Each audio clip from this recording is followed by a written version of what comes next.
Para mim foi uma sacada maravilhosa do governo do estado, porque simplesmente nos tirou do buraco. O governo do estado veio e, com esse projeto, com esse programa, e nos deu um fôlego. Não só eu, como as pessoas que eu vou ter a contratar. Com esse programa, está tirando o pessoal aí do sufoco total, né? Tá na mesa. Governo do Estado. Somos todos Paraíba.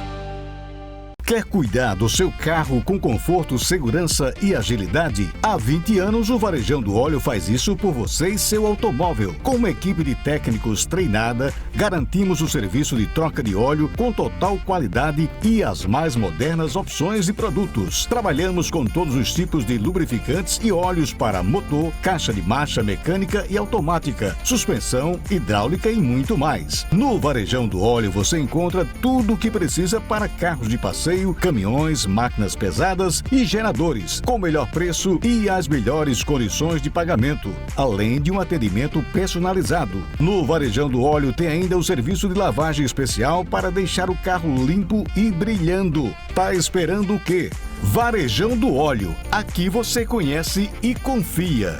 Das famílias. Cidade Policlínica. Aqui o plano é cuidar bem de você. Chegou um novo CCAA para você. Online, ao vivo e presencial. Juntos, o mesmo conteúdo, a mesma qualidade para todas as idades. Você pode decidir a cada aula onde vai aprender inglês ou espanhol. Na sala de aula com sua turma, em casa, no trabalho, em qualquer lugar. Sempre com a presença do seu professor, interação com os amigos e muita conversação. A flexibilidade que você precisava com a nossa qualidade de ensino. Para viver mais é preciso cuidar da saúde. Doutora Felícia Crispim, médica endocrinologista e metabologista, atua há 12 anos na prevenção, diagnóstico e tratamento de doenças como diabetes, obesidade, colesterol, problemas da tireoide, osteoporose, climatério, síndrome do ovário policístico, distúrbios do crescimento e desenvolvimento. Profissional renomada que, com análise e estudo individual de cada caso, proporciona aos pacientes qualidade de vida e bem-estar.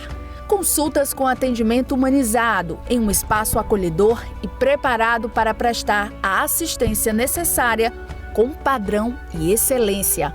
Clínica Doutora Felícia Crispim, Rua Bossuet Vanderlei, número 866, no centro de Patos. Telefone 3421-7233.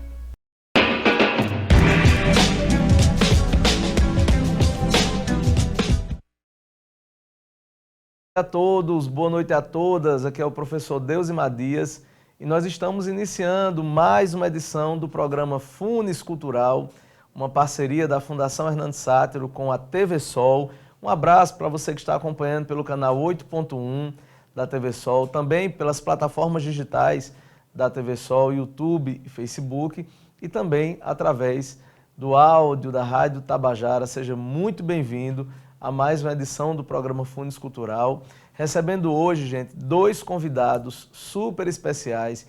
Fiquei muito feliz pela disponibilidade dos 2 de participarem na edição de hoje do programa. Meu querido Irenaldo Pereira, que vai participar do programa Funes Cultural hoje. Minha querida amiga Paloma Pires. Eu fiquei muito feliz de juntar esses 2 para que a gente possa falar sobre 2 temas interessantíssimos no programa, que é comunicação popular, educação popular e o trabalho que os 2 desenvolvem aqui nas comunidades. Seja muito bem-vinda, Paloma. Seja muito bem-vindo, Irenaldo. Eu vou apresentar os 2 para que vocês possam saber um pouco sobre a atuação de cada um e eles vão ter a oportunidade de dar boas-vindas a todos os telespectadores do programa Funes Cultural. Paloma Pires é jornalista desde 2008, comunicadora popular desde 2016 e também é estudante de Sociologia. Passou por veículos de imprensa de grande circulação como G1 e Diário da Amazônia. Trabalha com assessoria da Procuradoria-Geral do Estado de Rondônia e hoje trabalhando em organizações não governamentais que lutam por justiça socioambiental. Irenaldo Pereira é educador, graduado em pedagogia e especialista em psicopedagogia pelas Faculdades Integradas de Patos, especialista em Educação Ambiental e Sustentabilidade pela UFCG, mestre em Ciências Florestais, também pela UFCG, e doutor em Educação pelo Programa de Pós-Graduação em Educação da Universidade Federal da Paraíba. A gente vai conversar um pouco sobre a tese de doutorado de Irenaldo, a gente vai conversar um pouco sobre as vivências de Paloma. Então, gente, muito feliz de vocês estarem por aqui. Paloma, seja muito bem-vinda ao programa Funis Cultural. Obrigada, professor Deusimar. Saudar também meu colega Irenaldo e a todos e todas que estão nos assistindo. Uma honra, né, primeiramente, agradecer o convite, né, o espaço nos dado para falar de temas tão importantes e dizer que para mim é realmente uma honra estar aqui hoje. Seja bem-vindo, é uma honra para todos nós. Irenaldo, seja bem-vindo ao programa Funis Cultural. Obrigado, professor, é uma alegria, né, estar ocupando esse espaço para que a gente possa falar um pouco daquilo que a gente desenvolve aqui na região, um pouco desse nosso trabalho, porque a educação popular é isso, né, é uma educação, como a gente costuma dizer, com cheiro de povo, né, e com certeza a gente vai fazer o possível para também não somente falar sobre, né, de maneira teórica, né, porque a educação popular é ação, reflexão e ação, mas quais as implicações da comunicação popular em nosso trabalho aqui no Médio Sertão da Paraíba. Bom, gente, você pode compartilhar, fazendo com que o conhecimento e o conteúdo discutido aqui possa reverberar, possa chegar a um número maior de pessoas. O programa Funis Cultural é uma parceria da Fundação Hernando Sátiro com a TV Sol. Você pode acessar através de todas as plataformas digitais. Segue também as nossas redes sociais, @Funis Cultural, e também você vai ter acesso a vários cursos e materiais de divulgação do trabalho realizado pela Fundação Hernando Sátiro aqui na cidade. Paloma, vamos começar com você. Paloma, comunicação popular, o que seria o trabalho relacionado à comunicação popular? Professor, a comunicação popular, ela é um assunto de extrema importância justamente pelos desafios que ela enfrenta, né? A gente sabe que a gente vive num sistema político onde a grande mídia, a grande imprensa, ela domina também, né, esse meio da comunicação. E aí, a partir dos anseios, dos movimentos sociais, né, da comunidade, né, a comunidade ter voz e ser voz, né, é muito importante nesse processo político. Então, a comunicação popular, ela pede isso, ela anseia isso, é para dar voz e para ser voz das comunidades e de toda a população que vive em vulnerabilidade social, né, invisibilizados. Você trabalhou em alguns grandes veículos de comunicação também. Como é que foi essa sua chegada? Como foi o início do teu trabalho na área de comunicação popular? Foi outro desafio, né? Porque eu trabalhando desde 2008, né? Na verdade eu entrei na imprensa tradicional antes mesmo de me formar, né? E aí, passando quase 8 anos trabalhando na imprensa tradicional, chegar à comunicação popular foi um desafio muito grande, né? A escrita, o modo de escrever, o modo de falar, até o objetivo mesmo da comunicação dentro das organizações, das instituições. A gente fica um pouco confuso porque, infelizmente, a gente não tem essa total liberdade e essa total imparcialidade que a gente aprende, né, na academia. E aí, ter mais esse espaço dentro das organizações e poder realmente dialogar com esses povos e fazer da nossa fala, né, que a gente dialogava mais cedo, sobre os desafios de como se inserir, né, de como trazer o nosso pensamento enquanto profissional para onde a gente está, né? Então, estar no meio da imprensa tradicional e não poder falar de fato o que se deve ser, que a população precisa saber, eu encontro hoje na comunicação mais livre, né, mais popular.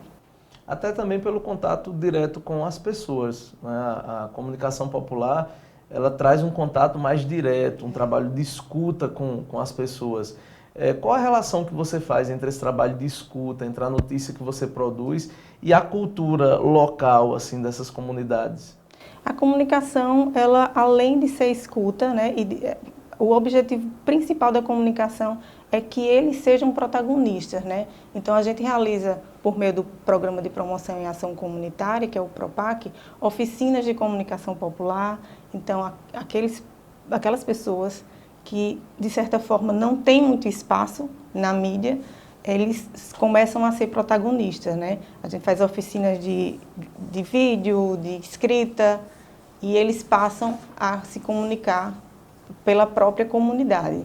Então, além da gente poder falar para eles e por eles, eles também, que é o objetivo da comunicação popular dentro da instituição, é que eles sejam comunicadores populares. Paloma, você falou sobre o PROPAC, né, sobre a atuação do PROPAC. Eu queria conversar um pouco agora com o nosso querido Irenaldo sobre esse trabalho vinculado à Ação Social Diocesana de Patos. Então, o PROPAC, Programa de Promoção e Ação Comunitária. Queria que você falasse um pouco, Irenaldo, sobre o PROPAC, sobre esse trabalho, né, desenvolvido pelo PROPAC aqui na região. Olha, o PROPAC, ele nasce na década de 80, né, como um programa, como você dizia, vinculado à ação social diocesana. E é interessante, quando a gente começa a analisar as raízes, né, vem lá daqueles trabalhos de educação de base, e aqui eu cito Santana dos Garrotes, que tinha um trabalho muito interessante na comunidade Pereiros, até acompanhado por um programa da Universidade Federal de Pernambuco, a Oficina do Saber, que era um trabalho de educação de base, né? E a gente pode dizer que ali também está uma das raízes, né? Outro ponto, né, que chega até o PROPAC é o trabalho do Centro de Justiça e Paz, que havia também aqui na Diocese de Patos, que era justamente para dar uma assistência jurídica, um acompanhamento a muitos agricultores e agricultoras sem terra. Até a gente lembra, né, da ocupação lá da Barragem da Farinha, né, que o Centro de Justiça e Paz estava lá, o PROPAC estava lá, né. Também o trabalho com a juventude, a pastoral da juventude do meio popular. A gente pode trazer a raiz aí das próprias comunidades eclesiais de base. Então, como uma síntese, até para fazer esse trabalho deslanchar, então foi criado o PROPAC. E aí ele traz, né, dos seus quadros toda essa preocupação e, na verdade, já estamos há quase 40 anos, né? E aí, ultimamente, a gente foca o trabalho mais na linha do acompanhamento a famílias em territórios camponeses e quilombolas.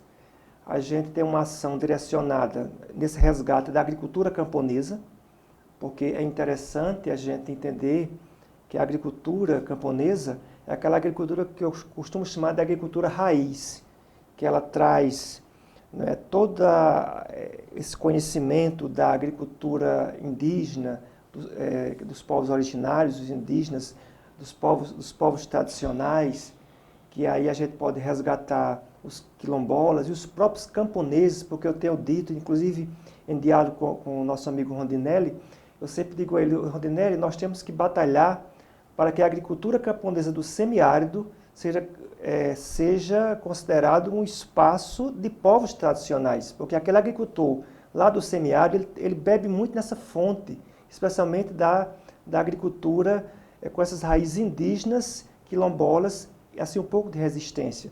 Então a gente tem um pouco esse trabalho nessa linha da agricultura camponesa. Tem também essa questão do acompanhamento a comunidades quilombolas. Atualmente, a gente, enquanto camponesas, a gente tem aproximadamente uma rede de 90 famílias que a gente acompanha aqui na região do Médio Sertão da Paraíba. A questão dos quilombolas, é uma rede de 10 comunidades quilombolas que a gente tem esse trabalho, que vai desde a questão da organização, esse resgate cultural, a identidade, né, cultural dessas pessoas, né, cultura como vida, como expressão de vida, e também a questão da economia solidária, que é justamente a ideia de você entender o cenário global e que alternativas elas são dadas como resposta a esse modelo econômico que aí está, que é predatório, que degrada o ambiente, que degrada as pessoas. Então, o que é que a gente propõe com esse trabalho? Então, em síntese, é um pouco esse trabalho que a gente faz hoje com o Propac, né? E aí procura justamente dar esse suporte a essas famílias para que elas produzam, a partir da economia solidária, que elas beneficiem os seus produtos e que elas possam comercializar de forma justa e solidária. E que, acima de tudo, se organizem em vista da garantia de direitos a partir das políticas públicas. Bom, baseado nisso que você falou, vocês dois, e aí vocês dois podem ficar à vontade para responder essa próxima pergunta, vocês estão inseridos nessas comunidades ribeirinhas, quilombolas, enfim, qual é a análise que vocês fazem da cultura local dessas comunidades? Existe uma transmissão oral, né, claro, mas na percepção de vocês, vem perdendo força essa transmissão oral da cultura? Como é o processo educacional dessas comunidades? Essas culturas, elas vêm sendo retransmitidas? Aquilo que vem de fora hoje representa um impacto grande? Qual é a avaliação que vocês fazem da manutenção da cultura local dessas comunidades? Olha, quando a gente chega na comunidade, eu acho que a gente tem essa preocupação primeiramente até de conceituar a cultura, né? A cultura como tudo aquilo que é produção de vida, de comunidades, um pouco aquilo como o Freire, ele trabalha o próprio conceito de cultura, né? E aí a gente procura sempre dialogar, né, para identificar, para mapear os saberes locais, aquilo que vem desde os seus ancestrais. E é interessante porque, assim, quando a gente conseguiu juntar os camponeses e os quilombolas, foi bom que despertou para os camponeses esse interesse pela sua ancestralidade. E aí, a partir de elementos simples, por exemplo, quando a gente identifica numa comunidade uma semente, por exemplo, e aí você começa a dialogar a partir daquela semente. Então, há todo um resgate, né, sobre uma prática de vida que vem desde os pais, os avós, né? Porque assim, a gente falou muito hoje em agroecologia. E aí quando a gente começa a falar, não conceitualmente o que é agroecologia, mas a falar de práticas que simbolizam a agroecologia, que é o cultivo ao redor de casa, que é guardar a semente, que é ter o cuidado com o solo, que é não desmatar, não é? Aí ele disse, mas a gente sempre fez isso, o meu pai sempre fez isso. Aí quando ele diz isso, a gente diz, pronto, pois isso aqui é agroecologia, né? Então assim, nessa questão que aí onde entra essa interação, educação e comunicação popular, educação popular e comunicação popular, porque justamente a educação popular ajuda nesse desvelar. Quer dizer, aquilo que estava adormecido, de repente você começa a trabalhar e aquilo começa a ganhar nome, a ganhar vida, a ganhar espaço. E aí onde entra a comunicação, que é para mostrar, né, não o que a entidade faz, mas é a narrativa daquela mulher e daquele homem que foi negado durante a vida toda. Eu gosto muito quando a gente lê Pedagogia da Esperança, o Freire, ele traz eu digo assim, foi tão marcante para Freire que ele citou 2 vezes no livro, um diálogo que ele teve com Erich Fromm. E aí ele vai explicar, até no México, ele vai explicar a Erich Fromm, né, o que é a educação na concepção dele. E quando o Paulo Freire vai falar de todo esse desvelamento, do empoderamento das pessoas, tal, aí o Erich Fromm diz, olha, isso é uma verdadeira psicanálise sociopolítica, econômica, né, que as pessoas passam. Porque é como que ela foi sempre negada e agora ela vai entender que não. Né? Nós temos muitos exemplos de agricultores que, quando começaram conosco nesse trabalho, nem eles falavam. E hoje são pessoas que pegam o microfone, não somente nas nossas assembleias, nos nossos encontros, mas numa Câmara de Vereadores, desafiando, por exemplo, algum técnico que vai oferecer um projeto que que não tem muito fundamento para ele ir lá e dizer, olha, isso aí não vai dar certo não, por tal motivo. Então, assim, para mim, a grande conquista desse trabalho é o que a gente escuta no sentido da conquista das narrativas que as pessoas começam a adquirir, a se apropriar, a falar sobre a sua vida, né? Eu conheço um agricultor que ele disse para a gente, ele disse assim, olha, antes desse trabalho eu era um bebê chato. Eu não sei como é que minha mulher me aguentava.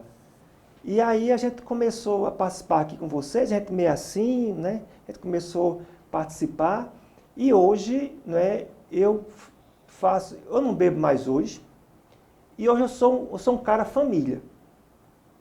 Quer dizer, aí se você vai, quer dizer, a pergunta é, por que o cara bebia? Às vezes era até, né, um vazio, não se sentia bem enquanto pessoa, aquele que Viktor Frankl chama de vácuo existencial, então para preencher aquela lacuna, né? E de repente ele começa a se encontrar naquele trabalho, naquele solo, naquela semente, a se ver como gente, então para ele o bebê não faz mais sentido. Agora é curtir melhor a vida, curtir a família, curtir isso, de interessante essa reflexão que o Erich Fromm, né, percebeu na fala da educação freiriana. Pois é. Paloma. É importante também destacar, né, pegando o gancho aí de Irenaldo, destacar o protagonismo das mulheres, né? As mulheres do campo, enfim, as agricultoras e as mulheres quilombolas jovens, né? O quanto elas se empoderam daquilo que elas realmente são, né? E a gente tem essa oportunidade, por meio das nossas atividades, de dar o protagonismo que elas sempre tiveram, né? Mas não tem tanto espaço.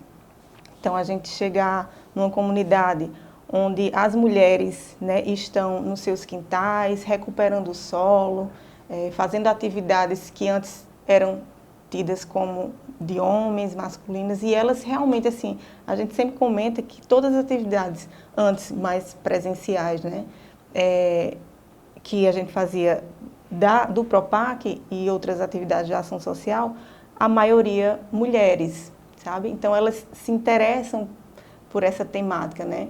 Essa recuperação da natureza, essa vontade, e principalmente a questão financeira, né? Porque a partir das suas atividades, elas conseguem uma renda mais, elas conseguem ser mais livres financeiramente falando e conseguem ajudar, né, também a família por meio do trabalho lá no campo, né?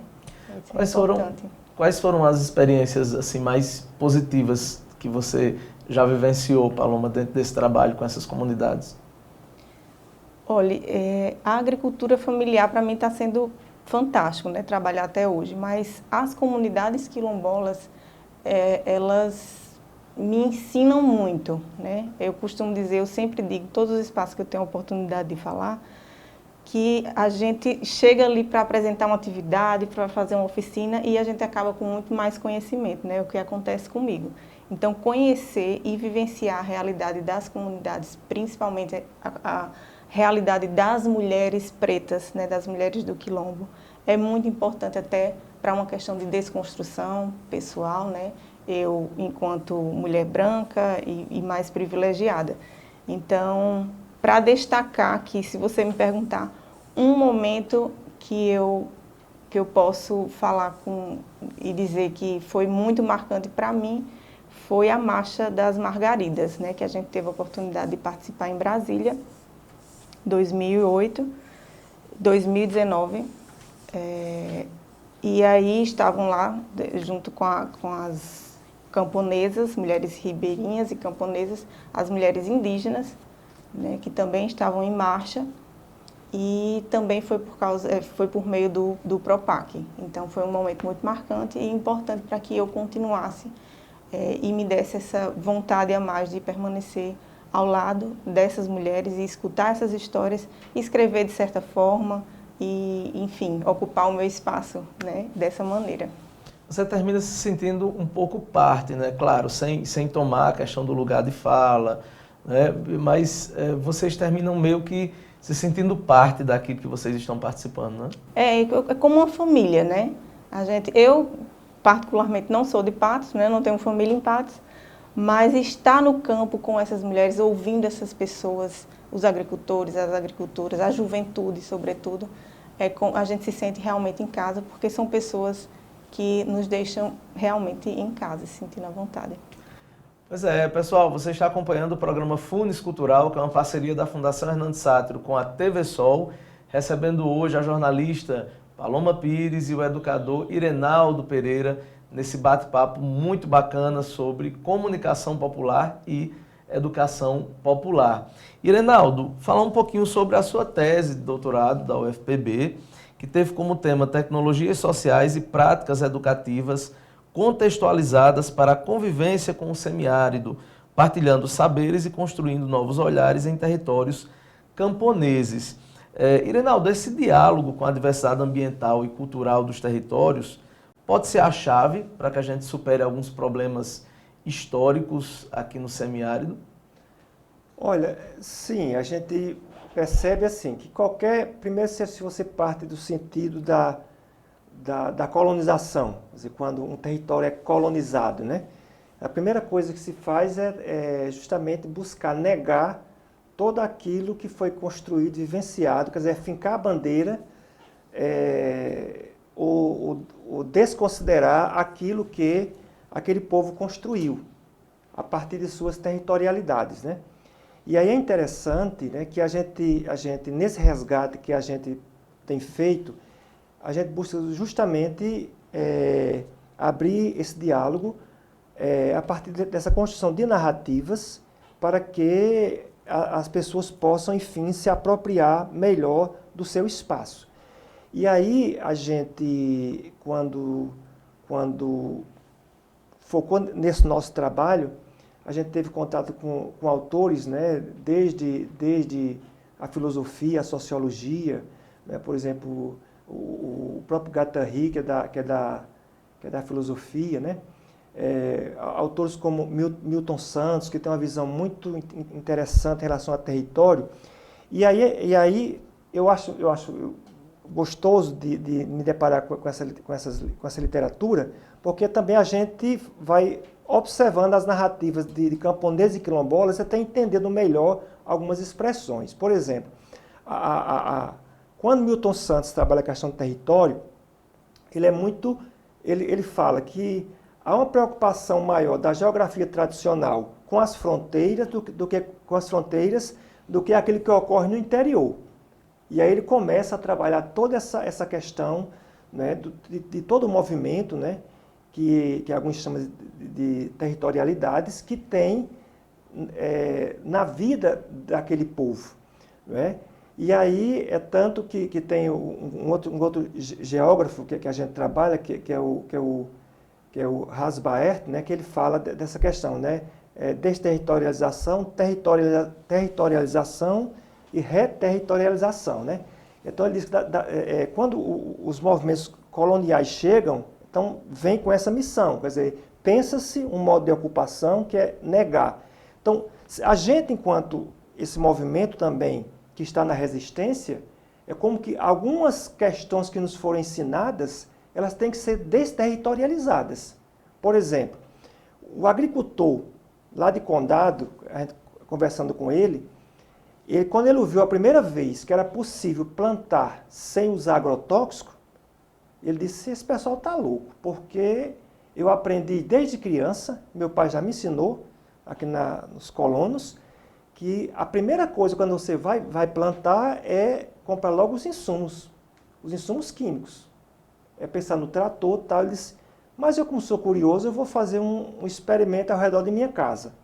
E ele disse, eu fiz e vi que eles estavam certos. Depois, a partir dessas falas nossas, ele começou a compreender que algumas doenças que ele traz hoje foi em decorrência do excesso, né, do contato com esses insumos químicos. Veja, então é onde entra a necessidade de desterritorializar. Então, aquele saber que ele teve, né, de que era somente isso, tal, então é como que há que desterritorializar esse saber para reterritorializar o seu espaço com essa cultura da transição agroecológica. Então, assim, há muita, né, isso que eu digo assim, esse diálogo que a gente percebe, né, do meio acadêmico, do pesquisador, mas que você começa a entender algumas ações a partir do diálogo com os próprios camponeses, né? Então, assim, então tem muito a ver essa questão da questão dos territórios, né? Eu acho que os próprios quilombolas, por exemplo, quando você trata, vamos entender, por exemplo, o Quilombo do Talhado, em Santa Luzia. O Quilombo do Talhado não é o sítio talhado. A antropologia tradicional, ela vai delimitar aquele sítio e vai dizer, não, é só quem está aqui. Então, são 10 famílias que tem lá hoje. Não, o Quilombo do Talhado, ele se limita hoje a 10 famílias. Isso na visão tradicional de território, que Milton Santos critica, né? Nessa visão mais sistêmica de território, ele vai dizer, não, onde quer que haja um filho de Zé Bento e Cecília, que foi o casal fundador, os patriarcas e a matriarca lá do Talhado, onde quer que exista um filho de Zé Bento e Cecília, ali está o Talhado. E aí você vai entender, veja, em Santa Luzia, a gente estava conversando esses dias lá com a presidente da Associação das Louceiras, ela dizia, olha, para a vacina agora nós mapeamos umas 600 famílias do Talhado só em Santa Luzia. Isso do Talhado. Mas é bom entender que Santa Luzia tem duas grandes expressões culturais quilombolas, que é o Talhado e a Pitombeira. A Pitombeira, por exemplo, todo aquele movimento da Irmandade do Rosário já é uma outra dinâmica do quilombo da Pitombeira. Então, se você junta os quilombolas da Pitombeira, né, e os quilombolas do Talhado, que residem na cidade de Santa Luzia, você vai dizer, poxa, Santa Luzia é um território quilombola, a cidade. Né? E isso é tão interessante porque, veja, enquanto a gente... Aí você pergunta, por exemplo, em Santa Luzia tem algum espaço que incentiva essa cultura quilombola? Não. Lá tem um museu, mas não fala nada dos quilombos. Mas, por exemplo, sabe-se que em Santa Luzia tem a Irmandade do Rosário, que é uma festa antiga. Tem um clube que era frequentado só pelos negros, chamado Lá em Nós. Né? Enquanto o Iaiú era mais o clube dos brancos, tinha o clube dos negros, que era o Lá em Nós. E eu perguntava até há poucos dias a uma senhora disse, e o Lá em Nós? Ela disse, foi muito forró lá, era bom demais o Lá em Nós. E é interessante que o forró é uma tradição mais ligada a quem? Ao Talhado. Né? Quer dizer, enquanto, assim, e aí, muitas vezes, eles não se misturam, porque, assim, porque não é somente a questão da pele, não é só o ser negro, é a questão da expressão cultural. Né? Então, assim, tem muito a ver essas pegadas em relação a esse trabalho, por isso, como Paloma diz, a gente aprende muito. Né? E tem muita gente que pesquisa isso, gente das academias que pesquisam, e infelizmente a gente não tem acesso a esse material. Né? Como você vê, por exemplo, aqui em Catingueira, é outro território quilombola. Catingueira tem uma banda cabaçal que tem, eu acho que esse ano faz 210 anos. Ela é diretamente vinculada a Inácio da Catingueira. Eu perguntava lá ao Centro de Cultura de Catingueira, aqui tem algum museu de Inácio? Tem não. Mas aí uma professora de Harvard pesquisa Inácio da Catingueira, tem inclusive livros publicados sobre Inácio.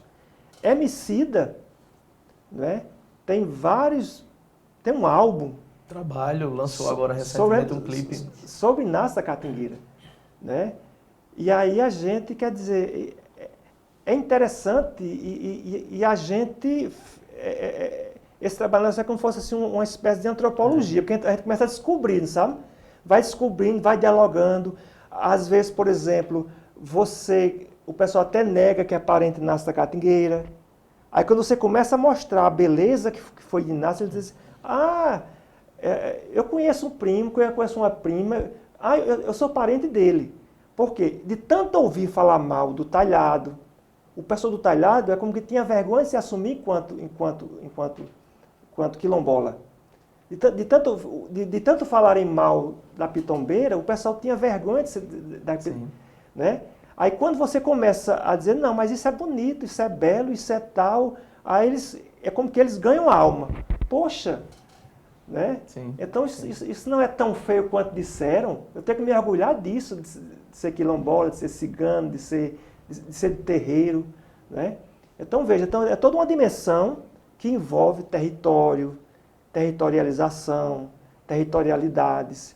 Que a gente entende o trabalho da agroecologia como uma territorialidade. A educação popular como uma territorialidade, porque assim é como que ajudar a reconquistar territórios. Pois é. Né? Pois é. Pessoal, que bate-papo bacana, que bate-papo gostoso sobre cultura, sobre as vivências desses dois que têm assim, um trabalho fantástico aqui na cidade, a gente conversando sobre isso. E aí o Irenaldo colocou a questão do Inácio da Catingueira. É um absurdo, por exemplo, não ter um busto ali no beco da peleja, ali próximo à rua Pedro Caetano, que foi onde aconteceu a peleja. Se você colocar no Google aí, Inácio da Catingueira, você vai ter teses, dissertações, trabalhos na USP, na Unicamp, nas maiores universidades brasileiras. Irenaldo citou, inclusive, trabalhos fora do Brasil, em grandes universidades internacionais. E aqui a gente não conhece muito isso, né? Isso é uma forma, e aí eu vou perguntar para vocês dois, eu acho que isso entra muito na questão da cultura do silenciamento. Durante muito tempo, essas comunidades, esses grupos, eles foram silenciados.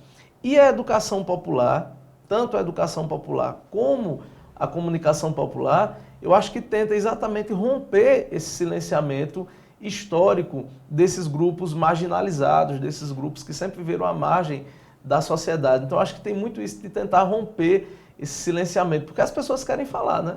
É isso. A gente precisa falar do racismo, né? O país é ainda um país racista e essa é uma questão estrutural mesmo. Eu acredito e a gente sempre dialoga nos espaços que a gente tem, né, da inclusão desses povos, né, por meio de políticas públicas, né? Essas pessoas precisam estar nas escolas, elas precisam, porque, como o Irenaldo falou, elas se sentem envergonhadas, mas não é pela sua cultura, nem pela sua raiz, nem pela sua história, porque a sociedade faz isso com elas, sabe? Com essas pessoas. A gente sente realmente que elas continuam sendo vítimas de racismo, né? Aos negros do talhado, os negros... Então, elas temem isso, elas se envergonham justamente da sociedade, né? Como a sociedade trata ainda essas pessoas. Então, a gente tem esse cuidado de falar sobre o racismo no país, no nosso país, e principalmente do trabalho que é feito por meio dos movimentos, por meio das instituições, para combater o racismo que ainda é estrutural no país. Pois é. Irenaldo, eu acho que é muito isso também em relação à própria diferença da educação popular para a educação tradicional. Então, na educação tradicional, nós temos muito aquela vivência bancária, aquela vivência conteudista. O que a educação popular pode ensinar à educação tradicional? Nós temos um grande público que é professor, que faz parte do processo educacional. Então, assim, o que a educação popular poderia ensinar a essa educação tradicional e bancária? Olha, eu costumo sempre dizer que a grande sacada da educação popular muitas vezes não é a atividade que é realizada. Eu lembro que o Paulo Freire contava, né, que ao pegar o livro didático, né, Ivo viu a uva, né, que ele dizia que Ivo nem sabia o que era uma uva, né, e aí para mim a grande questão da educação popular, se a gente for olhar, ele passa pelo método. Né? A educação popular enquanto essa alma. Né? E aí a atividade, ela entra em decorrência. Porque é interessante observar, a gente está agora no centenário de Paulo Freire, e aí você vê, por exemplo, eu gosto muito de ver aquela experiência de Angicos, né? Aqui no Rio Grande do Norte. Acho que é muito simbólico, até o nome Angicos, né? Lembra muito a Caatinga, o nosso bioma Caatinga.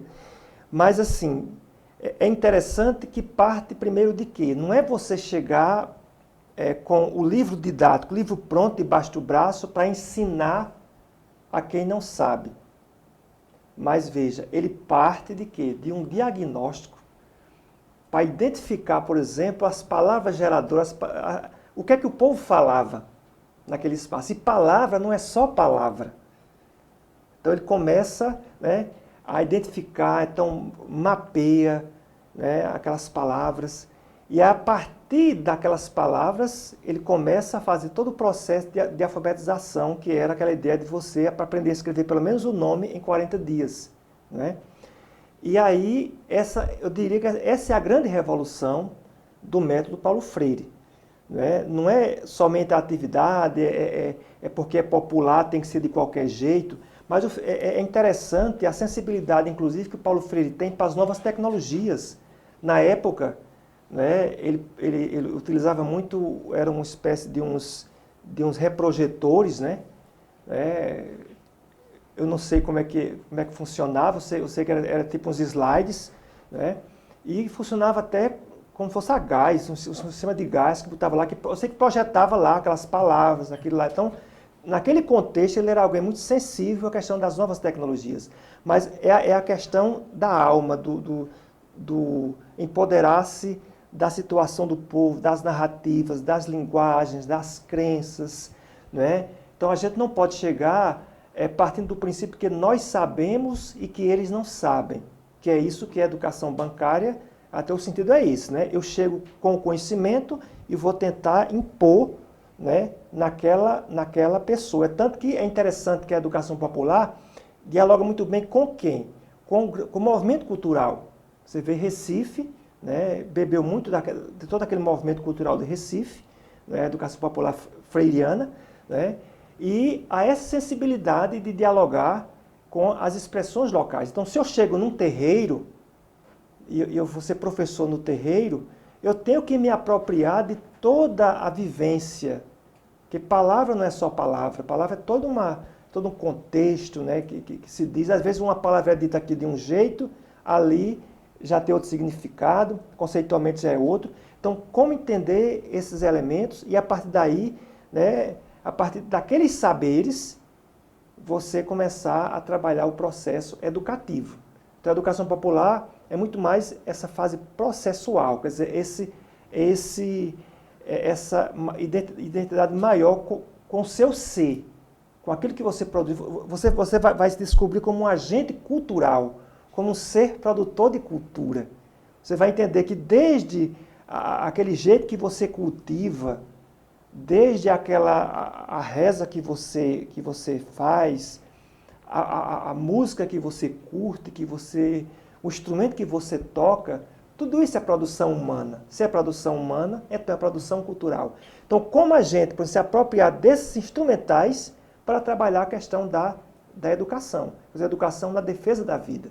Né? Eu acho que agora, por exemplo, agora na pandemia, né, o pessoal fica, porque a escola, as crianças, remota, tal, a gente conversava, eu dizia, mas o problema será que está na forma remota ou é porque a escola continua insistindo em passar conteúdos que era para ser trabalhados em sala de aula ou no laboratório, mas de forma virtual?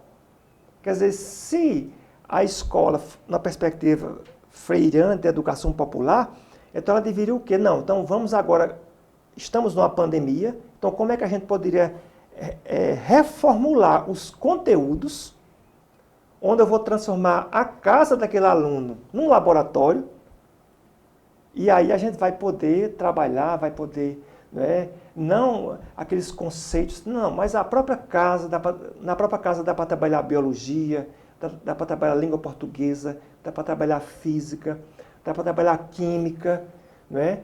E pegando, desde uma coleta seletiva que poderia ser feita na própria casa, quer dizer, você já pensou, o professor está de forma remota, dizer, olha, a gente vai trabalhar, a gente fez aqui o projeto e vai trabalhar a coleta seletiva.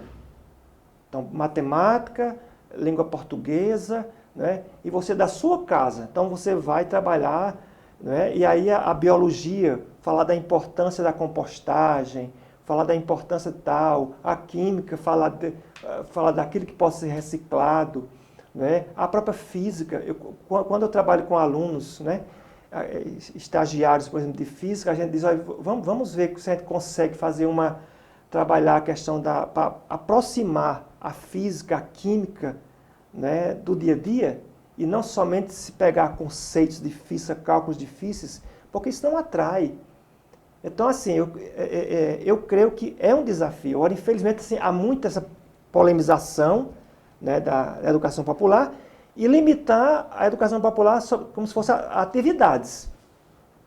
Né? Eu costumo, até eu digo muito lá no Propac, eu digo, olha, a atividade que a gente faz ela é maior do que o que a gente está vendo. É tanto que a gente trata isso, né? Aqui na tese a gente trata essa questão, por exemplo, das leituras dos ambientes. Né? Por exemplo, eu lembro, eu cheguei lá no Sabugi, na casa do seu Heleno Bento, que inclusive tem uns depoimentos dele aqui bem interessantes aqui no livro, e ele falava, eu pegava uma telha, de uma telha, como a gente dialogou, né? Desde a maneira da exploração do solo, da vegetação, a questão das casas, como eram construídas, a questão, por exemplo, do processo de ocupação do Sabugi, né? A questão da cerâmica como uma das etapas que degradou o ambiente. Né? Aí ele já trouxe outra telha para mostrar o formato. Essa telha maior, daquela época, que era uma realidade. Essa telha menor, que é das cerâmicas, que é outra realidade. Quer dizer, um papo gostoso assim, a partir de duas telhas. Aí eu costumo brincar para eles, eu digo, olha, a gente tem que ter a sensibilidade de ouvir, porque os símbolos falam. Eu digo nas comunidades quilombolas, eu digo, olha, vamos trazer para cá essas peças antigas que vocês têm para cá, e vocês devem tratar esse espaço não como um museu, mas como um espaço sagrado. Porque vocês vão, aquele ferro de engomar que está ali, aquela peça de fazer tijolo, não é uma peça de fazer tijolo, não é um ferro de engomar, mas a partir dele você pode chegar à ancestralidade do seu povo, seus avós, a sua história. Aí eu digo, então isso aqui não é um museu. Tradicionalmente é um museu de peças antigas. Se eu chego, inclusive fui um Bacurau, eu gosto muito de sempre citar Bacurau, né? Um dos elementos lá do povoado é o quê? É o museu. E o museu não é um museu. Ali é um elemento de vida, de resgate da ancestralidade daquele povo, da resistência. Né? Então, a partir dos símbolos, é possível a gente reacender. Né? Né? E o filme termina exatamente no contexto ali do museu, toda a parte simbólica e representativa. Sim. Né? Paloma, como a comunicação popular lida com as ancestralidades culturais das comunidades? A gente sabe que isso é um debate complicado, porque hoje em dia, com os meios de comunicação tradicionais, então eles têm acesso a tudo que vem de fora, né? Enfim, então você tem situações daquilo que é o discurso científico, por exemplo, que chega à questão dos remédios, mas eles têm uma cultura própria, uma cultura ancestral em relação à cura, em relação à dança, em relação à crença. Então, como a comunicação popular lida com essas ancestralidades? A gente tem desenvolvido, né, alguns documentários, né, vídeos documentários, para resgatar justamente essa questão cultural, essa ancestralidade das culturas desses povos, né? Essa semana mesmo eu estava olhando um vídeo algumas imagens que a gente coletou antes da pandemia em algumas comunidades, e aí aquela cultura que eles têm do cabelo, né? Dessa transição capilar que antigamente as meninas das comunidades queriam estar como, né, dito normais, assim, com cabelos lisos, e hoje a gente já vê que existe ainda uma cultura muito forte, né, lá de trás, e a gente tenta resgatar por meio da comunicação popular, justamente coletando imagens, conversando com elas, e aí para passar isso daí, né, hoje a gente a gente tem uma comunicação mais virtual. Como adaptar essa linguagem, né, essa linguagem mais popular para que as pessoas... Porque assim, eu me incomodo um pouco pelo fato de não conseguir atingir quem realmente precisa saber dessa cultura, né, desses povos e da história desses povos. Então, como atingir a grande massa, o grande público, né? Como atingir isso nas redes sociais, né? Como enfrentar essas dificuldades que as redes sociais cada dia mais colocam mais empecilhos, tem mais dificuldades da gente passar esse conteúdo, né? Uma música, né? A questão religiosa também desses povos que a gente precisa falar, de outros grupos também. E aí, como fazer isso, né? De modo que enfrente aí o capital, né? O capitalismo, que as redes sociais acabam sendo parte desse sistema, né?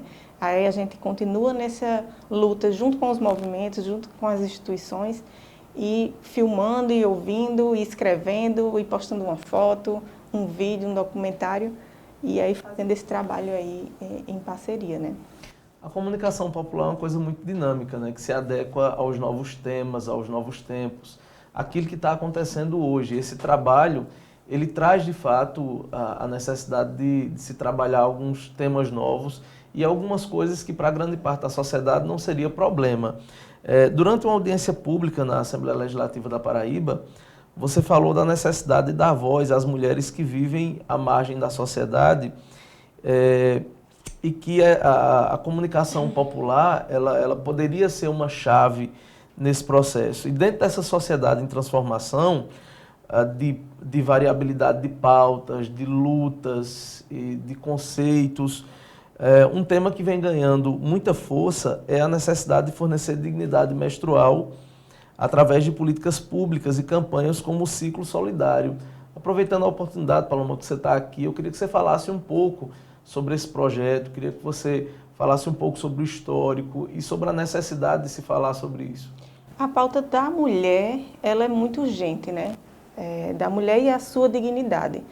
E aí, a partir de diálogos, né, junto com esses movimentos, com esses grupos de mulheres que fazem um trabalho cansativo, que é cansativo, mas que é necessário, e aí vem a resistência de dar dignidade, né, por meio de direitos, né, por meio de leis.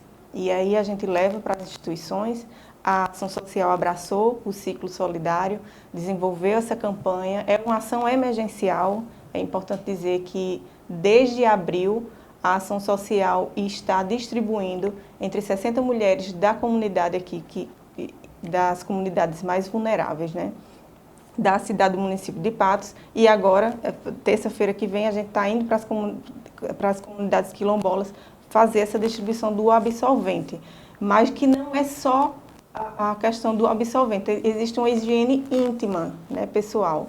Então, a gente conseguiu, por meio do Ciclo Solidário, ser abraçado por outras instituições, né, que fazem parte da rede da Ação Social Diocesana de Patos, e todas as ações que são feitas, e todas as mulheres e todas as pessoas, né, em prol dessa dignidade menstrual dessas mulheres. Então, a gente participou, fomos convidados a participar dessa assembleia, e participamos e colocamos a importância delas, como a comunicação popular faz. Elas terem esse lugar de fala. Eu até propus, Irinaldo, aproveitando a oportunidade, propus às nossas deputadas que estavam na Assembleia para que elas deem voz a essas mulheres, né? Eu estava lá representando a instituição, estava falando enquanto Ciclo Solidário da campanha, mas que é importante que um próximo passo que seja dado para que isso se torne uma política pública, para que as mulheres pretas, né, e as mulheres das periferias possam estar naquelas assembleias, né, elas possam dizer a dificuldade que ela tem, como a gente vê hoje, né, na TV. Elas utilizam de tudo durante o ciclo. E a menstruação não é uma opção da mulher, ela é uma condição da pessoa, é uma condição humana, né? Então, isso tem que se tornar uma política pública. Nenhuma mulher, e aí eu falo de dignidade é isso, nenhuma mulher quer receber, quer que isso seja dado, ela quer ter meios de comprar, ter meios de ter a sua dignidade realmente pelo seu trabalho, pelo seu esforço. E a gente sabe que a gente precisa das políticas públicas para que ela tenha isso, né? A mulher hoje está numa situação de estar mais vulnerável ainda por causa da pandemia, e a gente tem essa obrigação, é o nosso papel enquanto sociedade civil, enquanto movimentos, enquanto instituição, de buscar esses espaços com os representantes. Você ainda sente uma resistência grande, Paloma, ao falar sobre esse tema? Como é a aceitação em relação a esse tema nas comunidades? É uma luta muito árdua, sabe? Porque a gente enfrenta certos preconceitos que fazem parte da construção da sociedade, que também é machista, né? Além de racista, ainda é muito patriarcal. Então a gente encontra essa dificuldade, esse receio. Quando a gente fala em menstruação, todo mundo, né? Até nós mesmos, quando vamos falar, a gente já sente como é que eu vou falar sobre isso, como é que eu vou dizer essa palavra, né? E tem que ser uma coisa naturalizada, tem que ser dito em todos os espaços, todo mundo tem que dialogar, e aí eu não falo só a mulher, é da pessoa que menstrua, porque a gente tem LGBTQIA+, né, que a gente precisa também falar desse grupo, que não é só sobre a mulher em si, mas sim da pessoa que menstrua, né, que é uma condição humana. Então, é muito difícil ainda, né, mas a gente encontra, por meio da comunicação popular, né, desse modo mesmo de se impor e de se encaixar. Onde a gente tiver espaço de fala e a gente puder falar sobre isso aí, a gente realmente falar.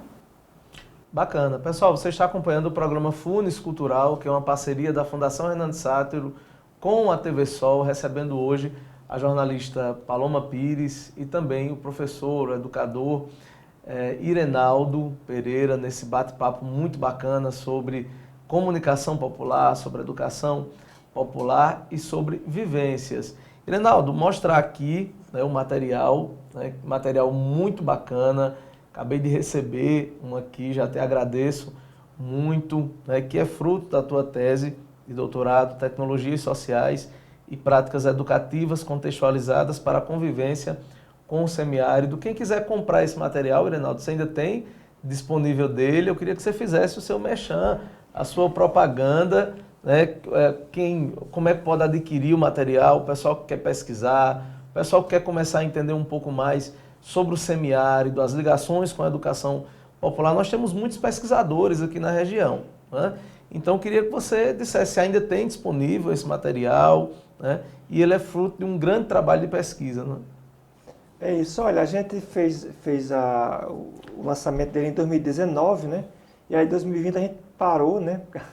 A pandemia, mas a gente ainda tem um material disponível, né? Sempre a gente é naquela do boca a boca, né? A gente chega no local, o pessoal, né, a gente divulga, né, ou leva, ou doa, ou alguém pergunta, né, os custos, a gente, quer dizer, quem quiser contribuir também para ajudar os custos também, a gente também recebe. E assim, acho que a intenção de transformar num livro, que geralmente quando a gente faz uma pesquisa, uma dissertação, uma tese, geralmente a gente guarda, né, no mínimo na estante. A gente diz, não, foram 3 anos de trabalho, de pesquisa, né, e acho que é importante a gente compartilhar isso com outras pessoas, né, esse material. E aí a gente, né, publicou em 2019, né, pela Diálogo Freiriano, né, a editora, né, e ainda nós temos, acho que a nossa referência aqui é a Ação Social Diocesana, ou mesmo as nossas mídias sociais, né, a gente, quer dizer, caso alguém tenha interesse, acho que é nos procurar pelas mídias sociais, né, Instagram, Irenaldo Araújo, né, tanto Facebook como Instagram, as próprias mídias sociais de Ação Social Diocesana. E aí acho que a intenção é essa, acho que é compartilhar um trabalho que aí tem inclusive falas, né, de agricultores. A partir da pesquisa a gente também ouviu, né, e transcreveu algumas falas, né. Até a gente tinha o desejo de pegar essas falas por completo e fazer um outro material, mas é o grande desafio da gente que trabalha nas organizações de base, que não está vinculado a uma universidade, o desafio de publicar é maior, que a gente tem que partir com a cara e a coragem, né? Aí, assim, o material bruto dessa pesquisa tem muitas falas interessantes de pessoas que estão aí apenas recortes, né? Mas as falas deles dariam quase que um capítulo. Por exemplo, um agricultor, numa manhã você fala, você transcreve 10, 20 páginas de falas fabulosas, fantásticas, né, sobre os mais diversos assuntos.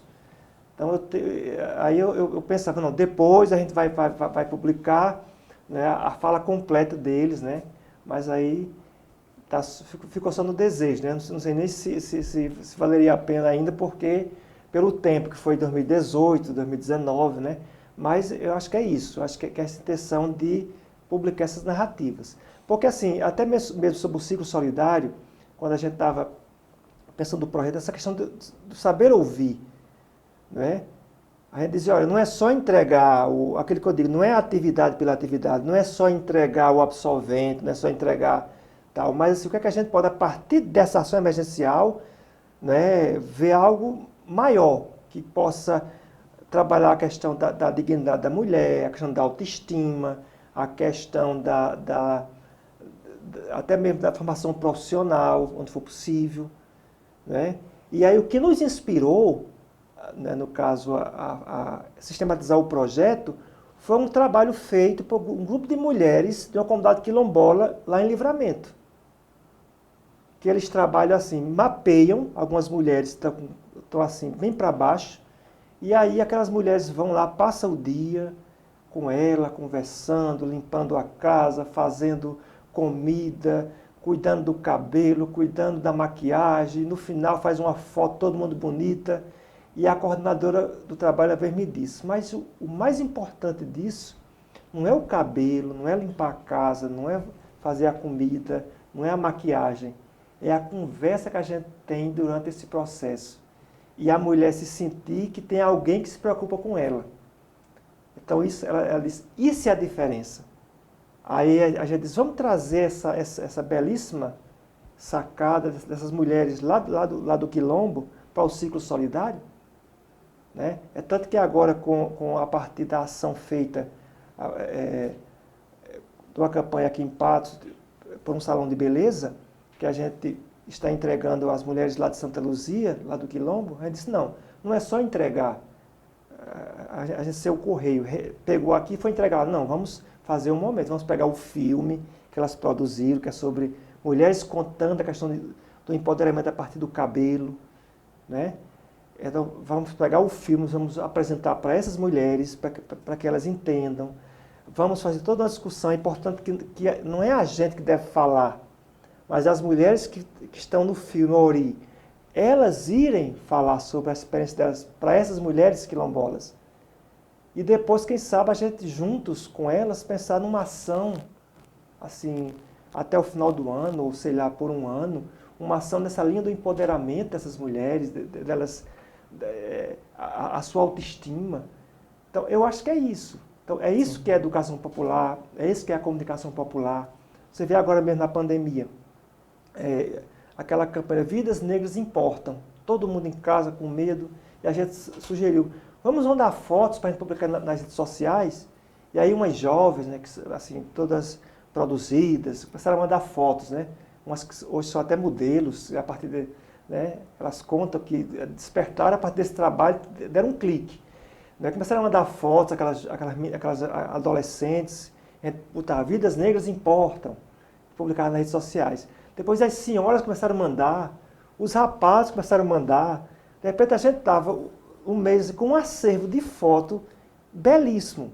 Porque a gente pensava que somente as jovens iam mandar, mas não. Jovens, depois as mães, as senhoras, faziam aquelas fotos bem bonitas e mandava. Né? Os homens, os senhores, faziam, olha, é bom. Nós também, né, queremos aparecer, queremos... As vidas negras importam para a gente também. Pois é. Gente, que conversa bacana, né? Fiquei muito feliz de vocês terem aceitado participar desse bate-papo aqui hoje, nessa noite de sexta-feira.